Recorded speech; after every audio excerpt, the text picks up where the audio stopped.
Hola, en este vídeo vamos a hablar de lo que sería la historia que ha recorrido este lienzo desde que se tienen por primera vez noticias de él hasta que finalmente está en Turín actualmente en estos días. Bien, esta historia va a empezar por los inicios, donde vamos a poder ver por dónde fue circulando, cómo se obtuvo o cómo podría haberse obtenido esta reliquia. La primera referencia que se tiene explícitamente de esta reliquia es lo que se llama el Mandilion, en la zona de Edesa, cómo Edesa participa dentro de esta trama que finalmente pasa por Constantinopla, cómo reaparece de nuevo esta reliquia en la Edad Media, razón por la cual mucha gente dice que realmente se construyó en esta Edad Media, porque hay un lapso de tiempo bastante importante entre la última referencia que se tuvo de ella en Edesa, Constantinopla, hasta la Edad Media en la que aparece ya en Europa, y cómo por Europa va recorriendo distintos periplos hasta que finalmente pues acaba en la actualidad dentro de la diócesis de Turín, y cómo pues esto ha producido, luego veremos en otros análisis que serán microscópicos y demás, pues una constatación de que efectivamente este fue el trayecto que siguió la Sábana Santa. Bien, hay una segunda parte de esta parte histórica, podríamos llamar, que está dedicada exclusivamente a analizar cómo era la tortura romana, en concreto los latigazos y la crucifixión, que es lo que más nos interesa dentro de este análisis de estos vídeos que estamos haciendo. Por su extensión y por no hacer los vídeos excesivamente largos, esta parte histórica dedicada a la tortura romana se va a hacer en otro vídeo aparte. Bien, entonces aquí simplemente vamos a cortar el vídeo cuando finalmente llega la Sábana Santa a Turín, y ahí acaba la historia que sepamos por el momento. Bien, eh, para empezar hay que indicar que utilizando los programas astronómicos que tenemos actualmente, que podéis descargaros, son gratuitos, están en internet, lo podéis ejecutar en cualquier máquina, si tiráis, rebobináis hacia atrás, veréis que efectivamente en la primera Pascua, que aparece una celebración de la luna llena, aparece el viernes 7 de abril del año 30, donde la Pascua cae en sábado. Hay otras Pascuas que caían en otras fechas, esta en concreto cayó en sábado, y por lo tanto el viernes de Pasión justificaba que, tal como dicen las Escrituras, que antes de que viniera la noche, porque la noche para los judíos era ya parte del día siguiente, por lo tanto antes de entrar en la Pascua había que hacer descender a Jesucristo de la cruz para llevarlo a enterrarlo. Bien, esto, si miráis hacia atrás y buscáis las zonas más cercanas a la fecha en la que hipotéticamente se hizo esa crucifixión, se detecta que fue el viernes 7 de abril de Pascua del año 30. Esto concuerda con los evangelios, que os he puesto aquí las citas de Lucas y de Juan, por si queréis leerlas y ver que efectivamente era esa la circunstancia astronómica que ocurría en aquella época. Además, concuerda esto con la fecha de nacimiento de Jesús, que fue, según dicen los expertos, unos 3 años antes de nuestra era, lo cual lleva a pensar que efectivamente si murió en el año 30 y nació 3 años antes, pues efectivamente la edad de Cristo, tal como indica la tradición, pues fue de 33 años. Efectivamente, esto concuerda con ambas fechas. Bien, fijaros que, según cuentan los evangelios, Pedro fue el primero en entrar en la tumba junto con Juan. Bueno, realmente el evangelio de Juan, que siempre se echa flores a sí mismo, dice que él, como Pedro era más viejo y él era el más joven de los apóstoles, pues corría más que Pedro y se metió primero en la tumba de Jesús. Obviamente, según habla en el siglo IV algún escrito de una santa que se llama Cristiana de Georgia, insinúa o deja entrever que la Sábana Santa posiblemente pasó a manos de la mujer de Poncio Pilato. Recordamos que en las Escrituras esta mujer había tenido visiones y había tenido sueños y pesadillas las noches anteriores al juicio de Jesús, y por lo tanto de alguna manera tendría cierta inquietud o cierto interés por el hecho de que Jesús resucitara, y aunque no lo dicen las Escrituras, muy posiblemente se convertiría a lo mejor al cristianismo. Bien, esta pues se hizo con lo que era la síndone, y se la entregó seguramente a San Lucas, según esta santa, que la escondió hasta que la encontró posteriormente Pedro. Hay que tener en cuenta una cosa aquí, y es que los evangelios no pueden decir que sus discípulos cogieron el sudario. En la tradición judía, todo lo que está relacionado con la muerte es impuro. Y por lo tanto el que toca esto se convierte en impuro. Razón por la cual para un judío era algo absolutamente inconcebible el poder robar o el poder quedarse con una reliquia como esta que había cubierto a Jesucristo. Por lo tanto, esto, caso de que lo hicieran ellos, y que posiblemente fuera el caso, se obvió dentro de los evangelios, lo cual no quita para que este sudario apareciera posteriormente, como ahora confirmaremos. Bien, después de la resurrección de Cristo se produce un clima de persecución en Jerusalén. Recordad que aquella zona fue bastante convulsa y de hecho en el año 70, ya hastiados los romanos de las constantes sublevaciones y de revueltas que había en la zona, entraron a saco en Jerusalén, arrasaron completamente Jerusalén, devastaron el templo y desde entonces sigue la explanada del templo como está, completamente destruida. Bien, esto fue ya profetizado por Jesús allí, si miráis en los evangelios, pues el año 30. Bien, este clima de persecución de Jerusalén hace que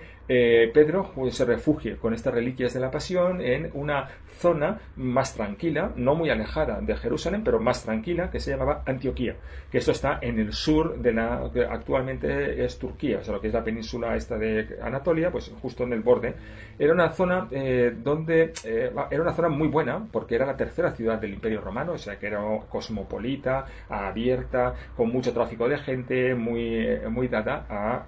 recibir adoraciones y dioses de todos lados, y por lo tanto era muy tolerante esta zona. Por otro lado, si miráis en los Hechos de los Apóstoles, fue precisamente en Antioquía donde los discípulos de Jesús son llamados por primera vez cristianos. Entonces era, como insisto, pues una zona pues bastante cómoda para desarrollar el cristianismo en aquella época. De hecho,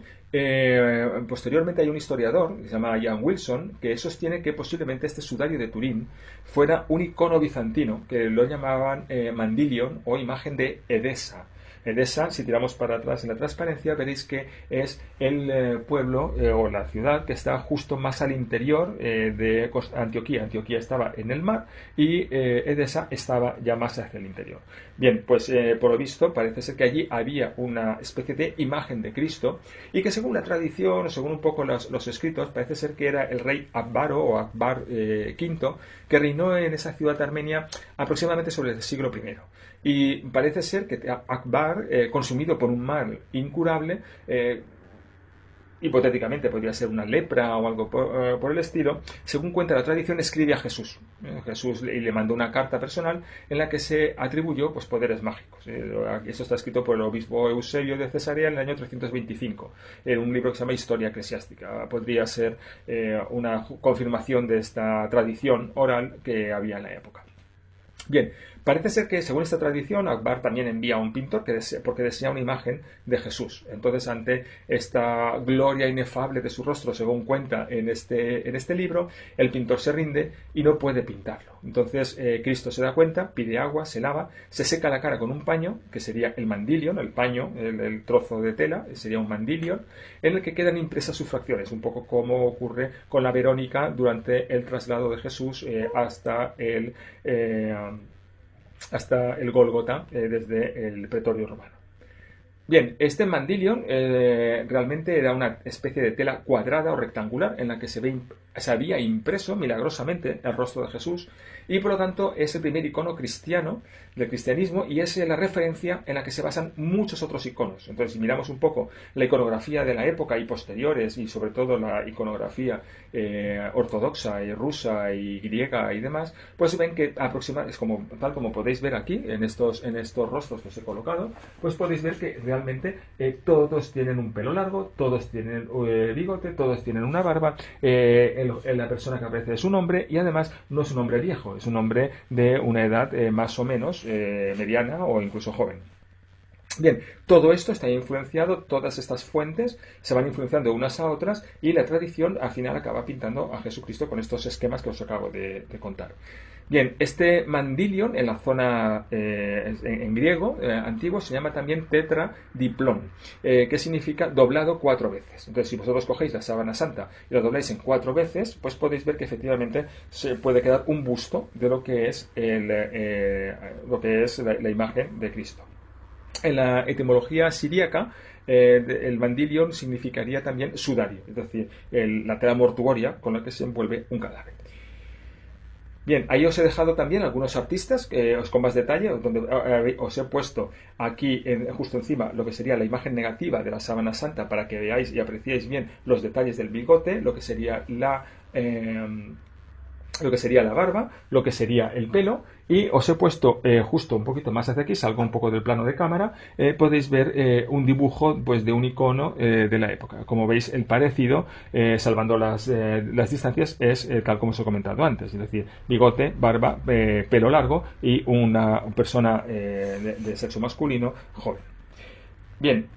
aquí tenéis, por ejemplo, en la época de Edesa, en el siglo VII, ahí tenéis también una moneda que se encontró en la zona donde aparecía esta esfinge, este dibujo de Jesucristo. Como podéis ver, pues aparece tal cual se ve en la sábana santa, con lo cual da pie a pensar que los referentes para la época estarían muy relacionados posiblemente con esta presentación permanente de la sábana santa. Tened en cuenta, como ya veremos después en el siguiente vídeo, sobre las torturas que se hacen en el Imperio Romano, veréis que hay una época en la que desaparece la crucifixión y casi un siglo después comienzan a surgir los primeros iconos cristianos. Entonces, el dibujo de la cruz ya está completamente desfasado o cambiado respecto de lo que era la realidad de la época, porque no habían fuentes históricas fiables que hablaran del tema, y veréis cómo realmente ahí hay una modificación de esa crucifixión, que es la que ha llegado hasta nuestros días y que no tiene que ver con la real. Con lo cual, da pie a pensar que efectivamente, si en las monedas aparecía este parecido tan alto con el dibujo que aparece en las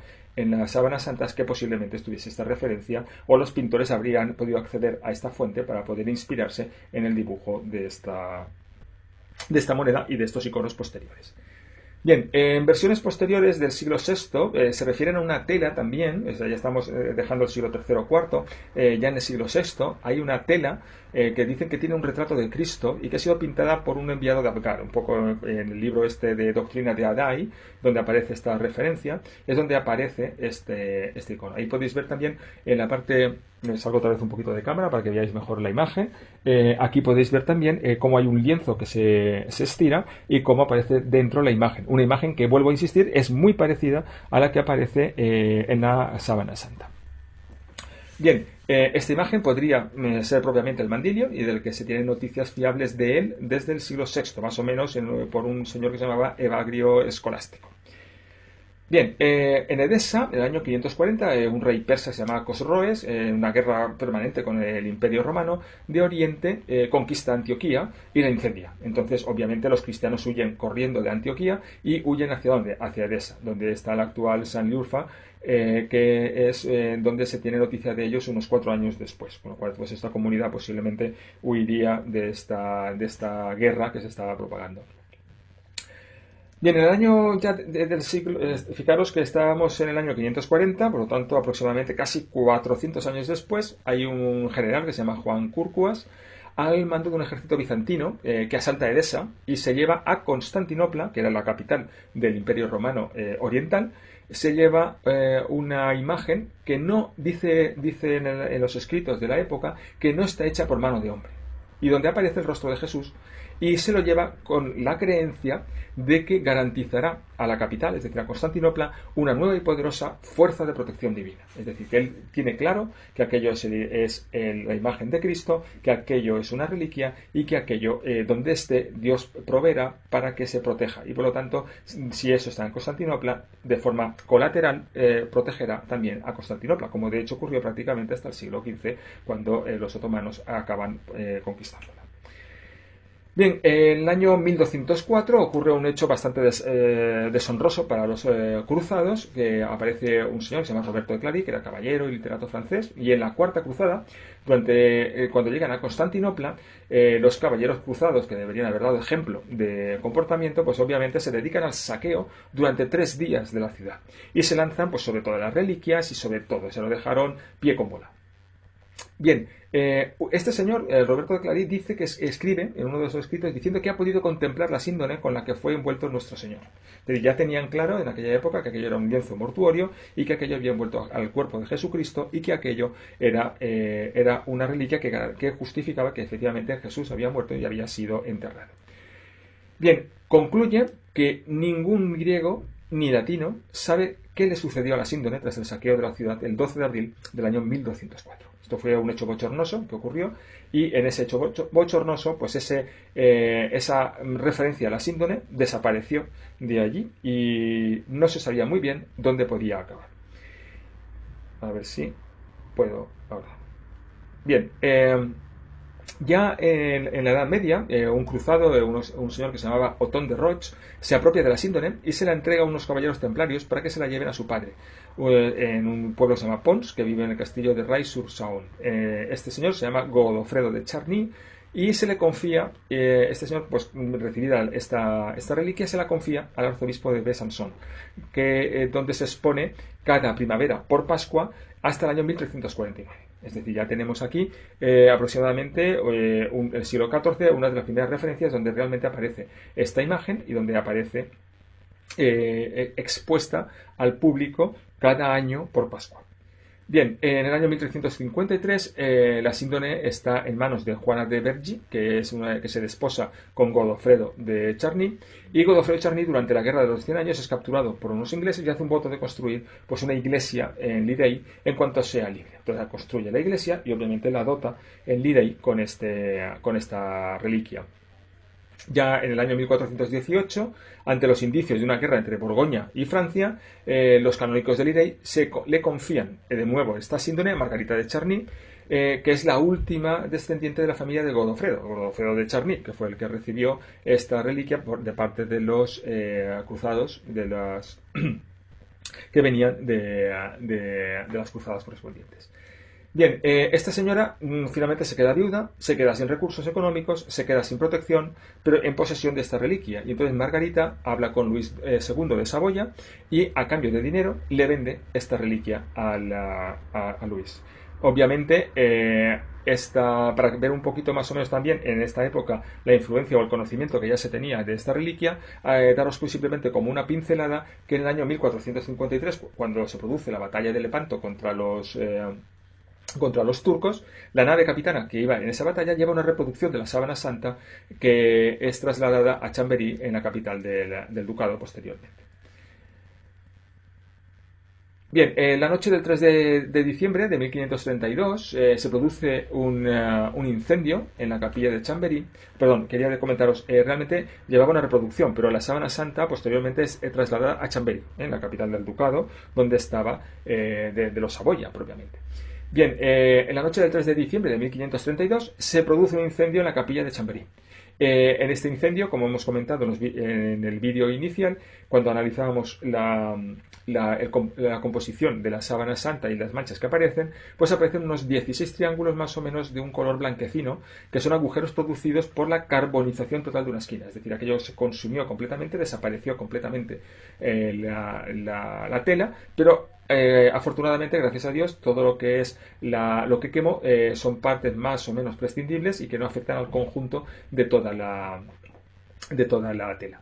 Bien, la urna que tenían era una urna que era de plata, había comenzado a derretirse y una gota pues alcanzó ese ángulo de aquel pliegue y lo carbonizó completamente. Pensar que la plata pues se funde a 300-400 grados y que bueno, pues aquello debió de tener mucho calor. De hecho, no sé si lo veis en la síndone, hay como dos líneas verticales que atraviesan tanto por delante como por detrás, son los chamuscados precisamente debido al pliegue que se realizó en esta sábana. Fijaros también que los parches actualmente ya han sido eliminados en una restauración que se hizo en junio de 2001 y la gota esta pues hubo una gota también que cayó y que también produjo pues unos agujeritos en la parte correspondiente, que afortunadamente no fue la esquina completa y aunque sí los carbonizó completamente, fueron muy pequeños y son de poca entidad, no afectan al grueso de la información que contiene esta sábana santa. Bien, el sudario fue trasladado de allí de Chamberí a la residencia actual en Turín en 1578 y fue propiedad de la Casa de Saboya hasta el año 1983, cuando el último descendiente de los Saboya hace una donación de esta reliquia a la Santa Sede. Esta reliquia fue donada a la Santa Sede, pero no se llevó a Roma, se quedó directamente en Turín y ahí reside actualmente dentro de una iglesia dedicada a esta reliquia en la misma capital. Durante la extensión del sudario, con motivo de la boda del rey Víctor Manuel III, había un señor en la capital que ya tenía conocimientos de fotografía y le propuso a Víctor Manuel, le pidió permiso para poder realizar fotografías de la reliquia y poder suministrarlas a todas las personas que no pudieran verla y que pudieran de alguna forma pues hacer una publicidad de esta reliquia más para todos aquellos que vivían muy lejos o que ni siquiera tenían noticia de ella. Bien, este Secondo Pía se va con su cámara, realiza las fotografías y al revelar esta fotografía se da cuenta de que los negativos producían una imagen tal cual la veis aquí. Es decir, esto que estáis viendo aquí, aquí encima, justamente, esta parte de aquí, tenéis a la parte que está encima mía, sería la foto original en blanco y negro, y la parte que tenéis aquí un poquito más a la izquierda, ese sería el negativo de la misma imagen. Como podéis comprobar, efectivamente, la imagen negativa es mucho más clara y se ve con más detalle la imagen que aparece de la persona que cubría. Por lo tanto, lo primero que piensa Secondo Pía es que lo que tiene delante de sus ojos no es una pintura, sino el negativo fotográfico de una pintura. Es decir, realmente es algo extraordinario. O sea, esto no se había producido jamás, jamás en toda la historia del arte. O sea, si realmente esto era una pintura, nadie podía haber tenido la capacidad de haber pintado en negativo porque no se conocía el proceso fotográfico, que se había inventado unos pocos años antes. De hecho, en 1988, ya la Santa Sede en posesión, o sea, 5 años después de que la Casa de Saboya entregara esta reliquia a Roma, a la Santa Sede permitió pasar la prueba del carbono 14 de la reliquia, lo cual fue tuvieron que cortar un trocito pequeño que es una esquina del sudario donde no hay prácticamente información y que se repartió a 3 laboratorios distintos para que hicieran 3 pruebas independientes. Bien, ya veremos cuando analicemos la prueba del carbono 14 que realmente no debería haberse hecho esto porque realmente en este tipo de reliquias y teniendo en cuenta la historia que tiene esta reliquia era una estupidez intentar hacer este carbono. De hecho, las pruebas que salieron corresponden precisamente a la historia que tiene esta reliquia. Bien, a modo de resumen os pongo aquí el itinerario que realizó la síndone. Ahí tenéis desde Jerusalén cómo surge, os he puesto directamente a Edesa, pero bueno, sabéis que había antes una parada en Antioquía. De Antioquía, cuando empieza la persecución, van hacia, en el año 540, van hacia Edesa, allí se queda, ahí está donde empieza el Mandilion, de allí es trasladado a Constantinopla, y de Constantinopla, después, por las cruzadas que hubieron y demás, los templarios llevan